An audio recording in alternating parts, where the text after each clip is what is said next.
Good morning veterans, well wishers and my friends. मैं आज आपको बताना चाहूँगा, आपने शायद सुन भी लिया होगा, देख भी लिया होगा कि मेजर जनरल सतवीर सिंह साहब ने एक लीगल नोटिस दिया है। इसके बारे में कम से कम 15-20 वीडियो तो मैंने देख लिए हैं और विभिन्न प्रकार के कलरों में लगा लगा करके ये यूट्यूब पर सजा रहे हैं, लेकिन मेरे लिए वो रिपोर्ट कोई मायने नहीं रखती, क्योंकि उसका अब टाइम निकल चुका है और आपने लीगल नोटिस दिया है, बहुत अच्छी बात है। लेकिन मैं ये मान के चलता हूँ कि इनका जो एजिटेशन था नेशनल लेवल पर संयुक्त किसान मोर्चा के साथ में, योगेंद्र यादव जैसे लोगों के साथ में, वो फेल हो गया और उससे फेस सेविंग को अपनी इज्जत बचाने के लिए इन्होंने ये सब कुछ किया है। अभी पता चलेगा कि ये क्यूरेटिव पिटीशन देते हैं या नहीं देते हैं। लेकिन आजकल एक बहुत ही ज़्यादा संसद में एक सनसनीखेज काम चला हुआ है। EIM के ओवैसी साहब और आपके सांसद श्री संजय सिंह जी और डॉक्टर मनोज झा OROP के बारे में कुछ ज़्यादा ही संगीत पार्लियामेंट में गा रहे हैं। ऐसा लगता है जैसे इन लोगों को हमारी बहुत ज़्यादा चिंता है। मुझे ऐसा लगता है कि इनके सारे हथकंडे फेल हो गए। ये जंतर मंतर पर बैठे हुए लोग और संसद में ये जितने भी ये भाषण दे रहे हैं आज, अदरवाइज ऐसे कैसे हो गया? ये वही लोग हैं जो कहते थे कि हमारी जो सर्जिकल स्ट्राइक हुई थी, लोगों ने हाथ पे जान रख करके, हथेली पे जान रख करके जो सर्जिकल स्ट्राइक की थी, वो कहते थे तोते उड़ा करके आए और केवल पेड़ तोड़ के वापस आ गए। अचानक ऐसा हो क्या गया कि ये सारे लोग हमारे लिए खून के आंसू बहाने लगे? ये पॉलिटिकल्स हैं, पॉलिटिकली रहेंगे। मैंने सोचा कहीं ऐसा तो नहीं है कि इसके पीछे कोई बहुत दूसरी कहानी ही हो, जैसे हमारे देश को आज़ादी मिली और जिन लोगों ने अपनी जान गंवाई उनको कोई याद नहीं, लेकिन एक साबरमती के संत ने हमें आज़ादी दिला दी। सुभाष चंद्र बोस जिनको अभी सम्मान मिला है, और उसके साथ जान गंवाने वाले वीर, उनका आज तक पता भी नहीं है, लेकिन एक परिवार ने उसका पूरा फ़ायदा उठा लिया और 1962 के युद्ध में क्या किया था? देश के सेना के लिए हथियार नहीं और एयरफोर्स की लड़ाई के लिए चाइना के साथ अनुमति नहीं। ये सारी बातें जब आती हैं तो हमने सोचा, मैंने ऐसे क्या बात हो गई कि इन लोगों ने क्या क्या हमारे लिए कर रखा है। तो मैं पढ़ रहा था OROP का जो डिसीजन था माननीय सुप्रीम कोर्ट का, उसको पढ़ रहा था।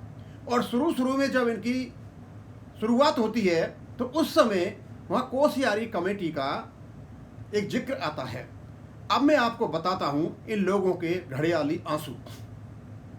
कोसियारी कमेटी की कल मैं बता रहा था कि ये जो रिपोर्ट है, मतलब सारी समस्याओं की यही जड़ है।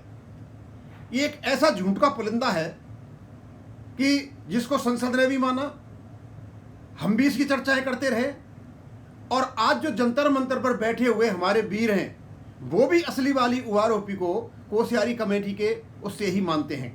तो सबसे पहले मैंने कुछ यहाँ पे पॉइंट नोट कर रखे हैं और मैं बताऊंगा कि कोसियारी कमेटी क्या थी। पहला है ए सम ऑफ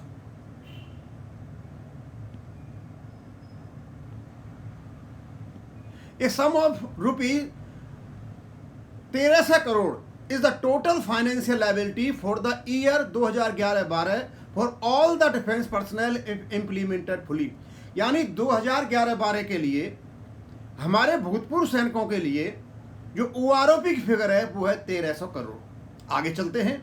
इस 1300 करोड़ में से 1065 करोड़ PBOR के लिए और उसमें से 235 करोड़ ऑफिसर्स के लिए। अब ये जो 1300 करोड़ है ये एक साल के लिए है, 2011-12 के लिए, और उसके बाद हम आगे चलेंगे तो उसका जो खर्चा होगा वो 10% एनुअली होगा। यानी ये कोसियारी कमेटी का मैथमेटिकल कैलकुलेशन था। बहुत अच्छा है। और बाद में जो 10% एनुअली की बात करते हैं तो वहीं से निकल के आया ये ऑटोमेटिक रिवीजन। यानी कोसियारी कमेटी ने यह कहा कि OROP का रिवीजन हर साल होना चाहिए, क्योंकि उसका खर्चा ही 10% होगा तो आराम से हो सकता है। और नीचे जो इसकी परिभाषा दी हुई है यूनिफॉर्म पेंशन वाली, कि जो पास्ट पेंशनर्स हैं उनको करंट पेंशनर की पेंशन दी जाए depending upon their rank and length of service. ये सारा का सारा मैटर यहाँ पर सेट हो गया। अब जब ये 2011 ये रिपोर्ट आई थी 2011 में, लगभग दिसंबर 2011 में, 2011-12 के बाद ये खर्चा इन्होंने दिया था और इस संसद में भी एक प्रकार की सहमति मिल गई थी। अब इसको यूपीए सरकार ने क्या किया और फिर उसके बाद एनडीए सरकार ने क्या किया, आपको देख करके पता चलेगा कि कहीं ऐसा तो नहीं है कि ये सारा खेल यहीं खेला जा रहा हो। उसके बाद 17 फरवरी 2014 को, यानी 3 साल के बाद, जो फाइनेंस मिनिस्टर थे पी चिदम्बरम साहब ने बजट सेशन में उन्होंने गवर्नमेंट को बताया कि हमने उसको प्रिंसिपल में एक्सेप्ट कर लिया। ये कोश्यारी कमेटी को इनने एक्सेप्ट कर लिया, यानी 3 साल के बाद, यानी चुनाव आने वाले थे। और उसके बाद जो घटनाक्रम हुआ, it would be implemented prospectively, और ये प्रोस्पेक्टिवली 2014-15 से इम्प्लीमेंट किया जाएगा। संसद में जो सरकार थी, सरकार है एक्सेप्ट कर सकती है, कर लिया। और इसके लिए तत्कालीन यानी उस समय के जो फाइनेंस मिनिस्टर थे श्री पी चिदम्बरम, उन्होंने इसको 500 करोड़ रुपए का प्रावधान कर दिया और डिफेंस पेंशन अकाउंट को ये पैसा भी दे दिया। यानी यह खर्चा ही 1300 करोड़ का है और 500 करोड़ किए तो इसका मतलब 800 करोड़ का और खर्चा रह जाता तो आराम से हो जाता, देर बाद नो प्रॉब्लम एट ऑल। और उसके बाद एक नाटक और किया, जाते जाते 26 फरवरी 2014 को जो डिफेंस मिनिस्टर से एंथोनी साहब, उन्होंने एक मीटिंग बुलाई जिसमें कौन कौन थे, डिफेंस सेक्रेटरी थे, डीएसडब्ल्यू के सेक्रेटरी थे, सीजीटीए के अधिकारी थे, चीफ ऑफ स्टाफ थे, senior officers of service headquarters थे, सबने किया था। और सीजीटीए को काम दे दिया गया 26/2 को ही कि भाई इसकी आप डिटेल्स बनाइए। और इसी डिटेल्स के आधार पर जाते जाते पी चिदम्बरम साहब एक एग्जीक्यूटिव ऑर्डर निकाल गए, ना उसकी डिटेल थी ना कुछ थी, ये तो किया था इन्होंने। यानी इनके दिमाग में सिर्फ ये था कि हमें ये केवल 1300 करोड़ देंगे। मैं ध्यान बता रहा हूं आपको कि आप इस 1300 करोड़ की फिगर पर ध्यान दीजिए और बाद में लाऊंगा। यानी ये 1300 करोड़ हमें देना चाहते थे, यानी 1300 करोड़ में ये हमें जो 2014 में जो 11,000 करोड़ रुपया लगा था उसके हम ये 1300 करोड़ देना चाहते थे। इसको कोश्यारी कमेटी ने मैथमेटिकल कैलकुलेशन किया, इसको संसद ने एक्सेप्ट किया, इसने यूपीए सरकार ने इसको प्रिंसिपल में माना, इसके लिए 500 करोड़ ने अलॉट भी किए थे। उसके बाद जब चली गई यूपीए सरकार, फिर क्या हुआ, इसका मतलब ये हुआ जब चुनाव चल रहे थे और मोदी साहब ने रेवाड़ी में 1 रैंक 1 पेंशन का जो आश्वासन दिया था, उनके दिमाग में भी यही था कि ओआरओपी का खर्चा केवल 1300 करोड़ है, क्योंकि he was the prime minister, chief minister of some state. उनको तो पता भी नहीं था मैथमेटिकल कैलकुलेशन का। भाजपा उनको लेके आई और जगह जगह ये ओआरओपी देने की बात करने लग गए। अब यहां खत्म हो जाती है कहानी यूपीए सरकार की। अब आती है आपकी जो कहानी है बीजेपी वाली सरकार की, यानी एनडीए सरकार की। 10/7/2014 को जो फाइनेंस मिनिस्टर थे वो थे अरुण जेटली। अरुण जेटली जी ने कहा, रीअफर्म कर दिया कि हाँ हम ओआरओपी देंगे, और वही कमिटमेंट जो फाइनेंस मिनिस्टर पी चिदम्बरम साहब ने किया था पहले, वही उन्होंने बोल दिया। यानी इनको भी ये पता था हमें देना तो कुछ नहीं है, 500 करोड़ तो पहले पड़े हुए पी चिदम्बरम साहब दे ही गए थे, और 1000 करोड़ और इन्होंने 10/7/2014 को अलॉट कर दिए थे। यानी पैसे का इंतजाम तो हो गया, 1000 करोड़ ये हो गया, 500 करोड़ पी चिदम्बरम साहब दे गए थे, यानी 1500 करोड़ रुपए इनके पास आ गए थे। फिर तो ओआरओपी देने में परेशानी क्या थी। अब आप देखिए कि ये हमें 11,000 करोड़ की जगह केवल और केवल 1300 करोड़ रुपए में, जिसका इंक्रीज है केवल 10% एनुअली देना चाहते थे। यानी इनकी जो ओआरओपी थी ये किस प्रकार की थी, आज ये जंतर मंतर पर आकर ये लंबे लंबे जो भाषण देते हैं, हमारे जो बैठे हुए वहाँ पर जो वीर हैं उनको प्लेटफॉर्म मुहैया कराते हैं। यानी ये इस ओआरओपी की बात कर रहे हैं कोश्यारी कमेटी की इस रिपोर्ट के बारे में। अब क्या है कि जब अरुण जेटली जी वित्त मंत्री आए, उनकी मीटिंग्स हुई बहुत ज़्यादा, चीफ मिनिस्टर अपने जो चीफ ऑफ द स्टाफ थे, इनका हिसाब किताब नहीं बना क्योंकि लड़ाई पैसे की थी, और लड़ाई पैसे की होते होते पहुंच गई जून 2015 में, जहां जंतर मंतर पर बहुत बड़ा एजिटेशन हुआ था कि वो 1300 करोड़ रुपए में कर क्या लेते। कुछ भी नहीं हो पाता। इस प्रकार की एक तो ओआरओपी ने दे दी थी 500 करोड़ रुपए में, जो पहले पाले जो वित्त मंत्री थे श्री पी चिदम्बरम। इसका मतलब यह हुआ कि हमें ओआरओपी नहीं दे रहे थे, हमें यह बेवकूफ बना रहे थे। और उसके बाद क्या हुआ कि ये 7/11/2015 को ये नोटिफिकेशन आ गया, ये लागू हो गया। और इस नोटिफिकेशन में खर्चा हुआ 11,000 करोड़ का। अब आप स्वयं देख सकते हो कि कोश्यारी कमेटी कहती है कि आपका खर्चा ही 1300 करोड़ का है 2011-12 का, तो उसके बाद एक साल ही तो गया। इसका मतलब 130 करोड़ का और हो जाता, मान लीजिए 1600 करोड़ हो गया। लेकिन कहाँ 1600 करोड़ और कहाँ 11,000 करोड़, आखिरकार हम ये दे क्या रहे थे? और आज ये उसकी चर्चा करते कि हमने ओआरओपी दे दी थी। यानी जिस व्यक्ति ने 11,000 करोड़ हमारी ओआरओपी के रूप में दिए हों और जिन लोगों ने हमारे लिए केवल 1300 करोड़ का प्रावधान भी नहीं किया हो, उसकी फिगर 1300 करोड़ मानी हो, वो किस प्रकार की ओआरओपी देने चाह रहे थे? और ये चाहते थे कि ये जो 1/7/2014 को जिसमें 11,000 रुपये करोड़ खर्च हुए हैं, उसको 1/4/2014 से उसकी डेट कर दी जाए, यानी उसका वो श्रेय चला जाए केवल और केवल यूपीए सरकार को।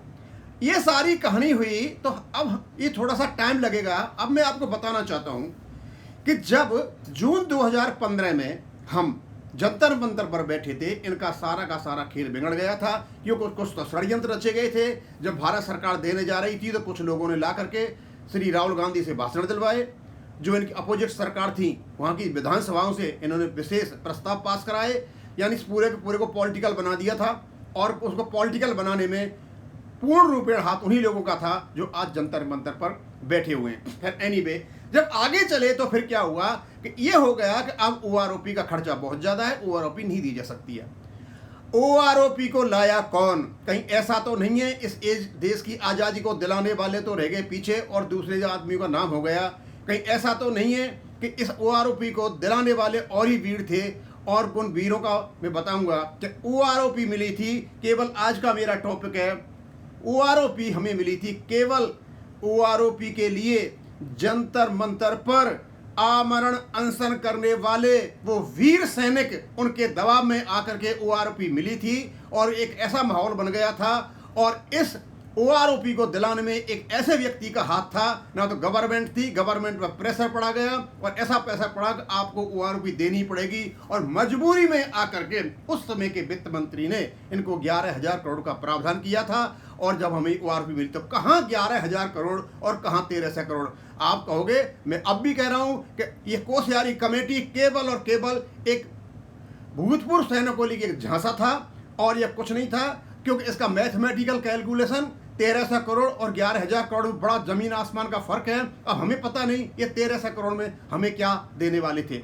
हमने पैसा ले लिया, हम अपने घर आ गए, जैसा भी इन्होंने नोटिफिकेशन निकाला।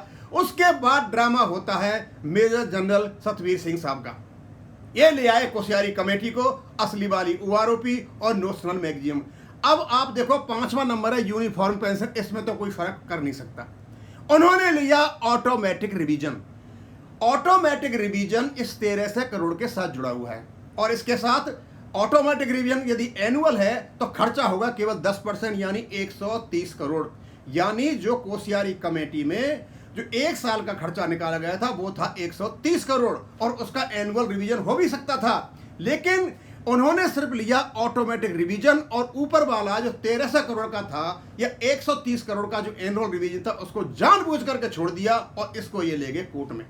कोर्ट में जब ये ले गए इसको, तो कोर्ट में केवल और केवल ये गए थे ऑफिसरों के लिए। क्यों, मैंने कल भी बताया था आपको और आज भी बता रहा हूं आपको कि वहां पर इन्होंने एक तो नायक की बात की है, एक सिपाही की बात की है और एक ऑनररी एफआर की भी बात की हुई है। और उसके अलावा इनने बात की है वहां पर ग्रुप कैप्टन की, मेजर को पेंशन दी जाए लेफ्टिनेंट कर्नल की, लेफ्टिनेंट कर्नल को दी जाए कर्नल की और एक लेफ्टिनेंट जनरल साहब की और बात की है। यानी ये गए थे केवल और केवल अफसरों के लिए और हमारा सहारा लेकर के। अब बात ये निकल के आती है, कहीं ऐसा तो नहीं है कि हमारी ओआरओपी को दिलाने वाले और ही वीर हों, जैसे आज़ादी को दिलाने वाले और ही वीर थे और किसी का नाम हुआ। आज ये जंतर मंतर पर बैठे हैं, ये दिखा रहे हैं कि हमने ओआरओपी दिलाई थी।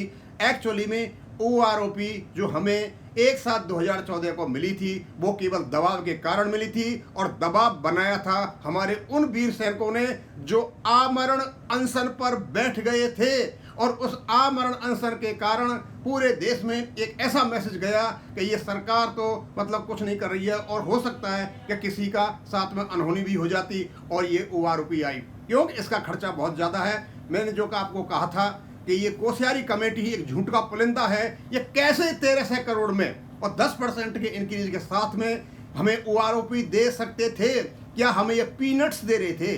क्या हमें कोई ऐसा चीज़ दिखा रहे थे कि जिससे मतलब हम बहक जाएं? कर क्या रहे थे ये 1300 करोड़ में? और 1300 करोड़ को जानबूझ करके इन लोगों ने छोड़ दिया। इसको नहीं ले गए कोर्ट में, ये 1300 करोड़ को नहीं ले गए, क्योंकि खर्चा ही जब 11,000 करोड़ का हो गया तो मेरे बात खर्चे की है।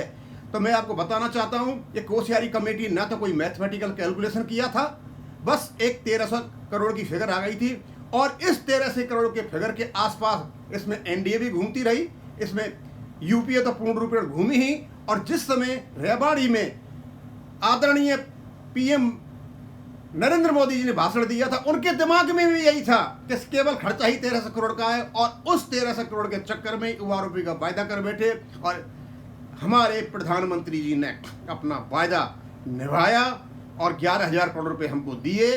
और आज इस OROP को जब लाइन पे है तो वही लोग जो इसको रोकना चाहते थे पहले, इसको कोर्ट भी ले गए, अब भी रोकने की कोशिश में हैं। उसके बाद इन्होंने एक एजिटेशन का प्रोग्राम बनाया किसान संयुक्त किसान मोर्चा के साथ, वो फेल हो गया तो कल ये लीगल नोटिस लेकर के आ रहे हैं, इनके वही घड़ियाली आंसू जो ये बहाते रहे हैं। मैं अंत में यह कहना चाहूँगा कि OROP का श्रेय केवल और केवल लेफ्टिनेंट कर्नल सतवीर इंद्रजीत सिंह साहब और हमारे स्वर्गीय डिफेंस मिनिस्टर श्री मनोहर पारीकर साहब और उन वीर पुत्रों को जाता है, उन वीर सपूतों को जाता है जिन्होंने अपनी जान की बाजी लगाकर जो आमरण अनशन पर बैठ गए थे, और भारत सरकार पर सिविल साइड से दबाव बनाया गया कि आप 1300 करोड़ नहीं, पूर्ण रूपेण आप हमें OROP दीजिए, और ये 1300 करोड़ से कुछ नहीं, और उसका खर्चा आया था 11,000 करोड़। अब मैं इसको यहीं ख़त्म करूंगा कि बहुत ज़रूरी है कि हमें जो असलियत है उनका पता चले, क्योंकि हमें असलियत का पता ही नहीं है, और हम केवल और केवल इन YouTube वालों के चक्कर में आके ऐसी चीज़ों के बारे में जानते हैं जो असल चीज़ हैं उनके बारे में जानते नहीं है। जैसे हम ये भी नहीं जानते कि हमारी आज़ादी के कौन कौन हीरो थे। थैंक यू, धन्यवाद।